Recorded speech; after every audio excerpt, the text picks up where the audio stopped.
Şimdimizin devamı, hürmetli vatandaş. Bugünkü İslah 2023 yıl 5. ayının 17. günü haftiga. Çarşamba vatandaşım. Mavzunun ikincisi yuqorqi leksiyanın devamı nima dedik? Davlat Müdafiə Ministri Lloyd Austin mundaq ko'rsatdi. Prinsipni asos qilgan xalqaro tartibni kuchaytirishimiz kerak. Amerika Qo'shma Shtatlari Davlat Müdafiə Ministri Austin yana mundaq ko'rsatdi. Amerikaning davlat mudofaa strategiyasi Jungo Kompartiyasini qadamma-qadam qistab kelayotgan xris deb bekitdi. Amerikaning davlat mudofaa strategiyasida, ya'ni Jungo Kompartiyasi qadamma-qadam qistab kelayotgan xris deb bekitildi. Cümleni o'zgartdim vatandaş. Amerika davlat mudofaa ministri Lloyd Austin mundaq ko'rsatdi. Xristiyan bu sözne ihtiyat bilen tanlap aldık. Amerika karşılaşmaydı. Tokunuş payda kılmaydı. Amerika karşılaşmaydı. Tokunuş payda kılmaydı. Yeni soğuk münasibetle uğraşı payda kılmaydı. Lekin Amerika rekabetten herkes baş tartmaydı. Biz hazır rekabetçilerimiz ve ittifaklaştırımız bilen birlikte tokunuştan saklanış küllikini küçeytişimiz gerek. Amerika Devlet Müdafiə Ministri Lloyd Austin mundaq ko'rsatdi. Amerika nəhayət tez arada Devlet Meclisi ötken yılı ma'qullagan prezidentning ishletishiga huquq berish bo'yicha Tayvanni nəhayət muhim bexatarlik yardımı bilen ta'minlaymiz. Yani bir baş haberde muşkatimde 500 milyon dolarlık kural Irak. Tayvan'a tezlik ile ötkep beriledi dep görüşülgen. Yardım bilen ta'minlaymiz. Müdafiə Ministri Lloyd Austin o'xshashla mundaq ko'rsatdi. Amerika Dalazer, Koriya, Hindistan, Tayland, Singapur ve başka nurgun devletler bilen bexatarlik bo'yicha hamkorlikni kengaytiyotidi. Amerika yana Sharq Janubiy Osiyo ittifoqi bilan to'rt taraflik munosabatni cho'nqurlashtiryotidi deb ko'rsatdi Lloyd Austin. Amerikaning Jungoga qaratgan siyosatini Davlat Müdafiə Ministri Lloyd Austin silik ve sipoya topshirdi. Kengash palatasiga silik ve sipoya topshirdi. Endilikda kichik mavzu.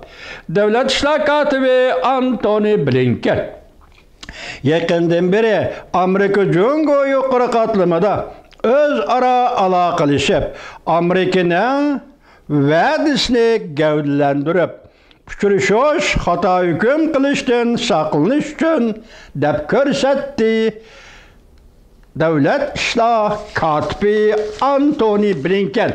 Kichik mavzu shu. Davlat ishlar kotibi Antony Blinken bu mavzu ostida mundaq ko'rsatdi. Biz burilish nuqtasida turyapmiz. Biz burilish nuqtasida turyapmiz, takrorladim. So'g'oq munosabatlar urushidan keyingi davr oxirlashdi. Lekin yana bir maydon keskin raqobat hozir davomlashyapti, rivojlanyapti. Yaqinda dunyoda nima ish yuz berdi? Yaqinda dunyoda nima ish yuz berdi? Bu raqobat belgilaydi. Jungo bugun Amerika duch kelgan eng og'ir geopolitikalik xris qilg'uchi davlatdir.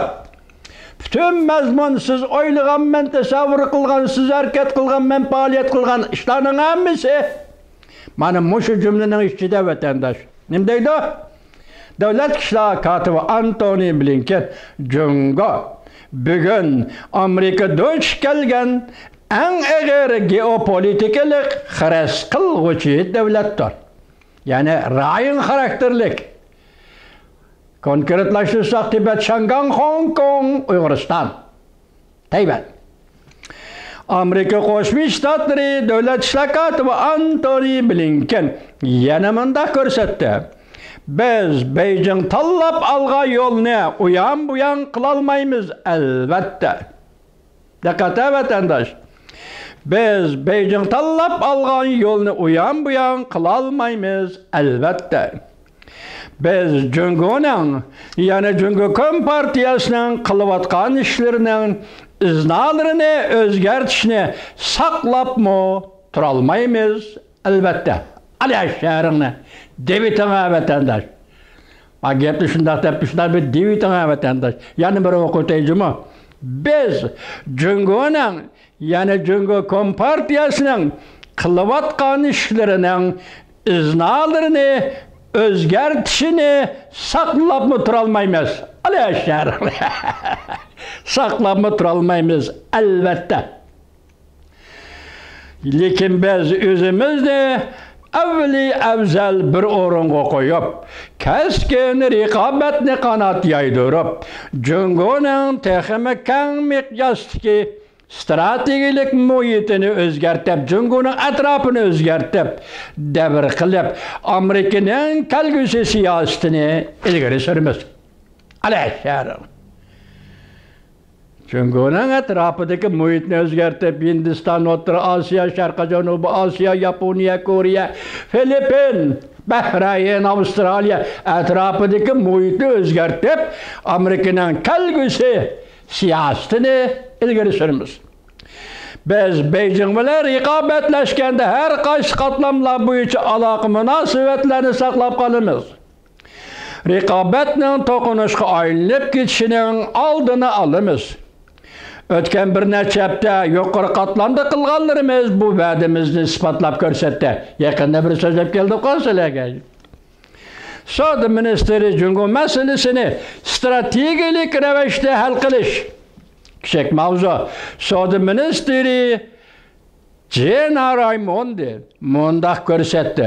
Savdo ministrligining qo'l ostidagi sanoat va bexatarlik idorasi Amerikaning davlat manfaatiga ziyon soladigan Jungo shirkatlarini tizginlashni davomlashtirib keldi. Davomini anglaysiz, hurmatli vatandosh.